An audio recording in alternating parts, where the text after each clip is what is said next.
I wonder, did I pick a bad time to get back into the community? To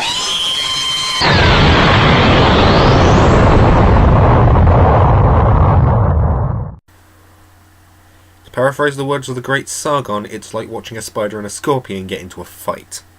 Naturally, you want to drop a rock on them both.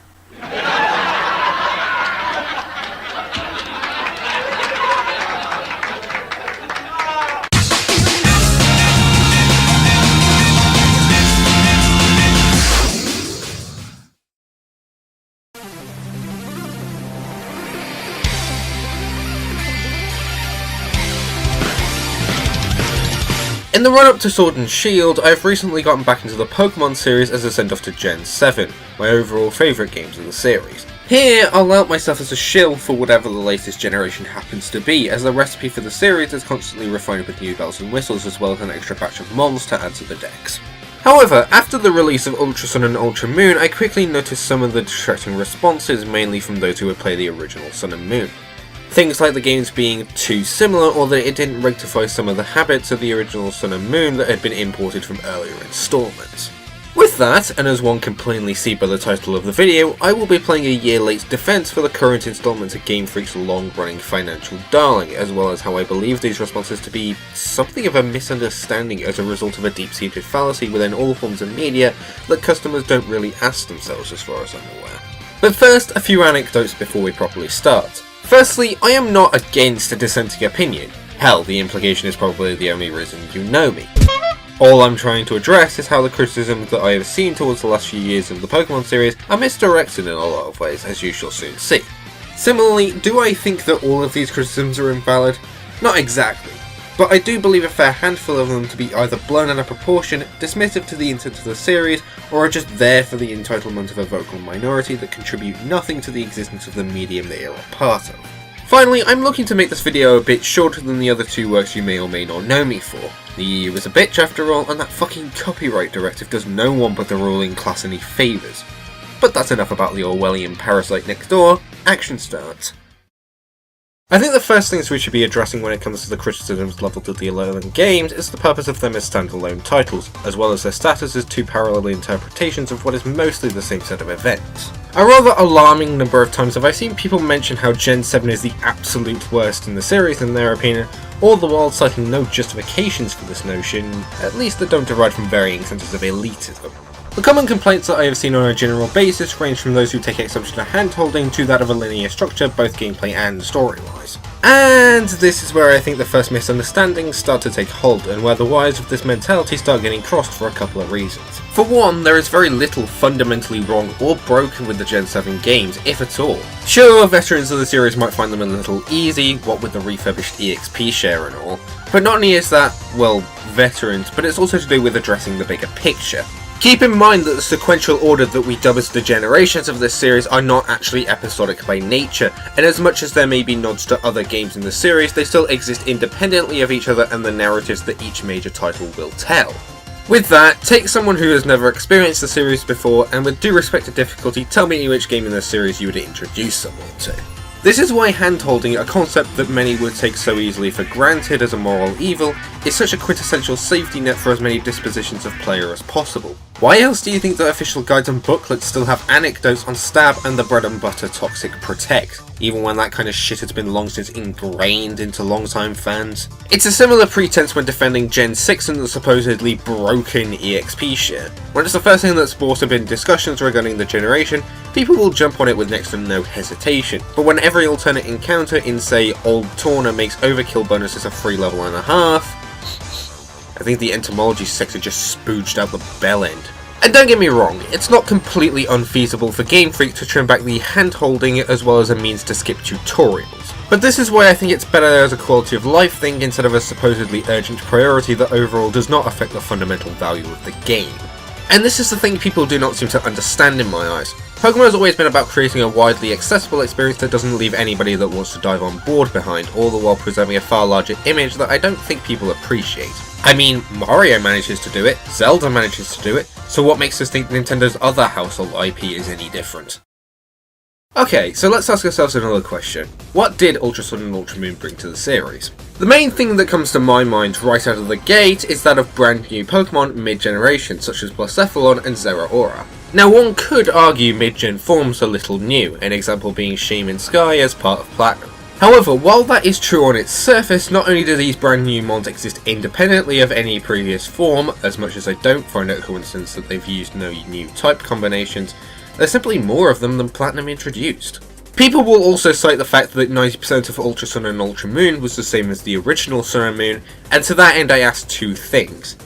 A, you act as if you didn't expect this going in, and B, and Platinum wasn't?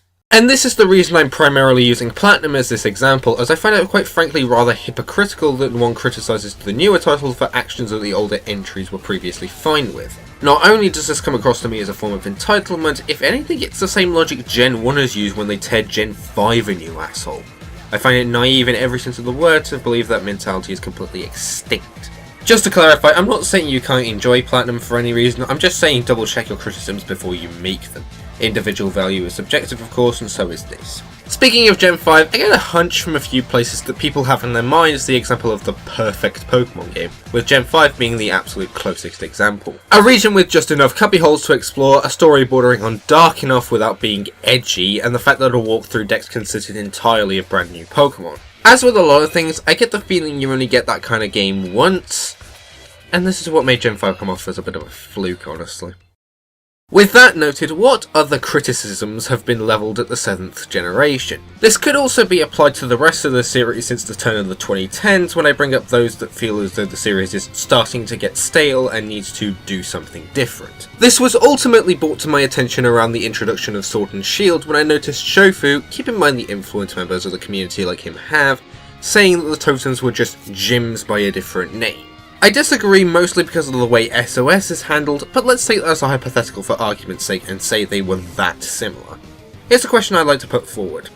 What do you expect them to do? I ask, as the last thing you want to be doing with your respective communities is alienating them, be it by the radical change in structure, a mistaken whim, or otherwise. People will probably cite the generational MacGuffin such as Mega Evolutions or Z-moves, but not only is the power creep an inevitability at this point, having these outlets to play off of gives the devs anything from a hotbed to flex creative freedoms, a means to appease the maniacs that just want to nuke shit, or both.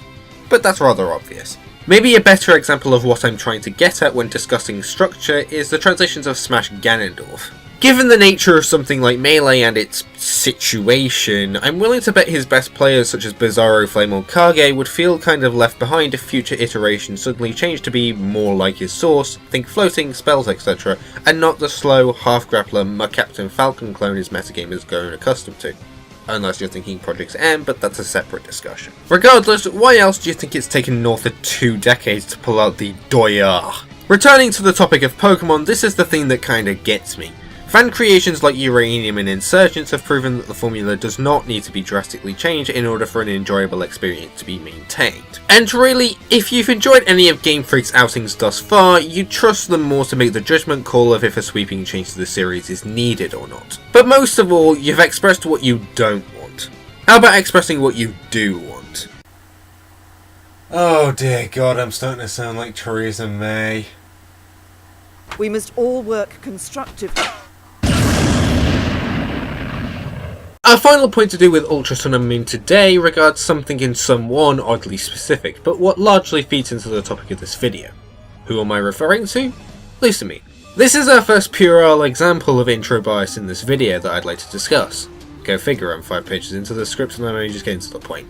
Anyway, when I noticed people criticising her Ultra Sun and Ultra Moon adaptation for being watered down and stuff, I, while being hesitant to argue against that on its face, think that this notion is reductive to the overall intentions of these games. For one, and as touched upon earlier, Sun and Moon and Ultra Sun and Moon are parallel interpretations of each other chronologically and story-wise, this being stated by Masuda during the June 2017 Pokemon Direct. This is one of the reasons why I think the criticisms towards the Ultra Sun and Ultra Moon version of her character are blown out of proportion, and why I think retconning is kind of the wrong word to use to anyone that has. With that said, I think we're still banking on the expectations set by her most psychopathic interpretation in the original Sun and Moon as a kind of cover.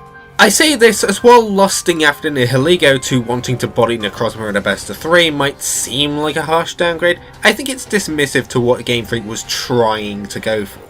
In my opinion, Ultra Sun and Moon's Lusamine used the original Sun and Moon's Lusamine as a means to ask the player what would have happened had she not crossed the line, as opposed to Nihilego fully brainwashing her and well and truly crossing said line. Even then, I find the notion that her changes even matter kind of laughable in a few ways, because otherwise, would she still be hyper-possessive of Lily? Would she still keep those Gen 1 mons randomly frozen in stasis? And would 90% of her appearances still portray her with upward slanted eyes? And even then, what would you call the anime interpretation of Lusamine? The kind of clumsy, happy gay domestic mum that switches between knowing what the fuck is going on or not at the drop of a dime? I get it's tempting to say that's due to the anime being a very different and debatably non-canonical medium, but this video wouldn't be running for half as long, would it? The role of Mon, the guy that runs Pokepelago, also calls both portrayals of Lusamine into question. In the post-game of Ultra Sun and Moon, there's a little side event where Lusamine meets Mon in the Aether Foundation only to let him go of his own accord. Canonically, Mon is Lusamine's husband, and the fact that he went missing is what gave Lusamine her more crazed tendencies. On the contrary, keep in mind how Pokepelago only operates with Pokemon in boxes, and note this line in the original Sun and Moon in Nihiligo's Ultra Space where she confronts Lily. What do you do with a Pokemon you can't use? You remove it from your party as you please. As well as the obvious attempt at trying to mentally get to Lily, am I the only one who thinks she's inadvertently slagging Mon off? This is what I mean when I mention takes on a character standing either side of the line. It's also where intro bias as a greater concept comes in, and why I use Lusamine as a primary example to call its existence into question.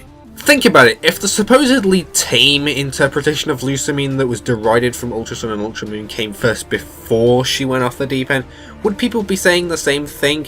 And, okay, look, could certain things have been adapted better? Yes. Did, say, Gladian's lines come off as sloppy? Just a bit. But I still think that ignores the larger underlying point that goes into a decision like this. With that segue, let's stick the larger diameter of introduction bias under the microscope, shall we?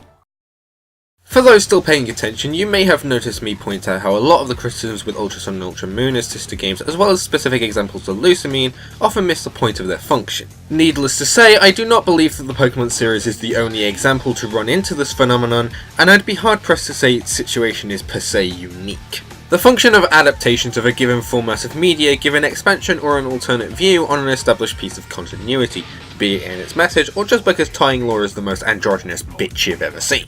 Either that, or a narrative can be completely subverted for the sake of experimentation, such as the various forms of spin-offs found in the media. The outcome of these products, be it by reception or intent, can vary wildly dependent upon what it became, as well as their circumstance. For examples that go non-interactive with their canon source material as a template, two of these would be the 20-minute Azure Striker Gunvolt OVA and Persona 5 the animation. As of the time of this writing, the Gunvolt OVA has a 5.84 on MAL, with reviews mentioning how lackluster it supposedly was. In a similar vein to Lusamine, I think this is massively misplacing expectations, as the bulk of the bell curve is to be experienced with the Gunvolt games themselves, and oh, look, there's only one episode.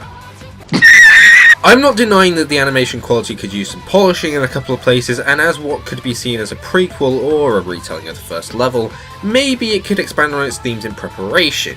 But as what is basically an ad for what I personally think is the best indie game I've ever played, treating this like it was meant to be an on-running series I do not believe was the point. On the other hand, we have Persona 5 the animation. As I mentioned with the tying laws joke, this adaptation seems to be more for those that do not have the time nor the money for the game itself. Granted, I have not watched this myself, so I'm willing to throw hands if I'm wrong in this regard. I've heard a lot about some of the downgrades from its source, and many of the animation smears that do make you wonder what the fuck that intern was thinking. Then again, if it were all bad, I wouldn't see people on my feed giving various snippets the light of day. Again, I don't deny that these examples could do a lot more with themselves, but I think it's simply a matter of what one can do with a given format of media. Comparing the Harry Potter hardback books, a format some would argue is generally richer by definition, to, say, the movies, would be one such example of this.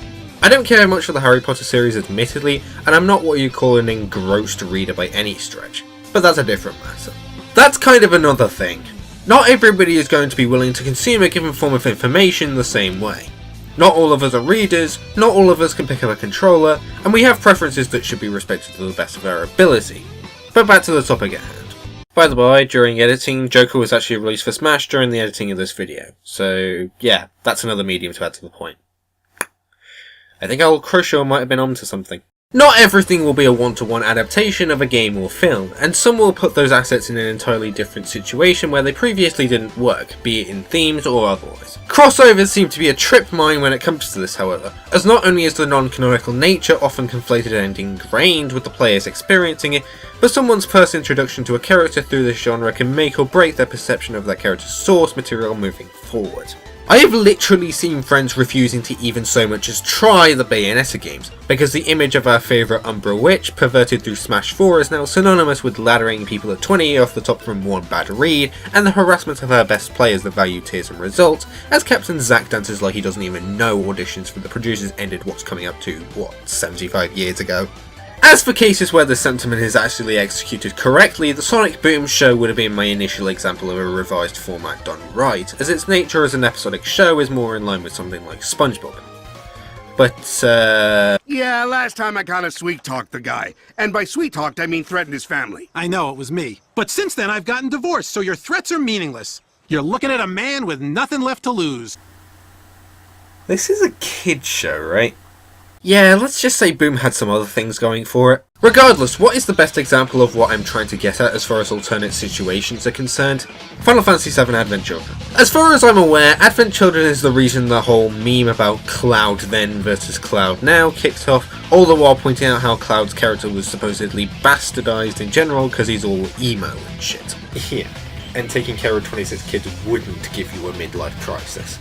Similar to Persona 5, I haven't personally played the original Final Fantasy VII, but from what I have heard about it, along with the bonus part that comes pre-packaged with the DVD, the fact of the matter is that Advent Children creates a very different story to that of the IP it borrows for its setting. Looking back, I probably wouldn't get it either way, but the point I'm trying to get at is that one cannot always conflate expectations with previously set examples, especially when the situation of the characters involved is completely different. Advent Children, as well as the previously discussed Lusamine, are two excellent examples of this, and where their original contemporary is not a thing, I can guarantee that their reception would average out a bit higher. That's kind of been the point of this video in general, calling into question how the format and timing of a given kind of media can affect someone's opinion. I may never stop shitting on Your Lie in April, but I do occasionally ponder the question what would have happened if I'd read the manga or if I'd sat through the unofficial abridged version. Not that I would have found the show any less of a 747 dumpster fire, but you get my point. That whole thing about don't say you love the anime if you haven't read the manga suddenly became a lot less of a meme, didn't it? So in the end, let's ask ourselves, when we think something is shit, do we think it's shit in isolation, or do we think it's shit by comparison to the format that happened to do it better? And would it be at least salvageable by its own merits? This has been JoyCap, and if there are any employees at Game Freak watching this, I have one request for Sword and Shield. Somebody please make the villainous team an EU allegory? Because our censorship laws are about to surpass China.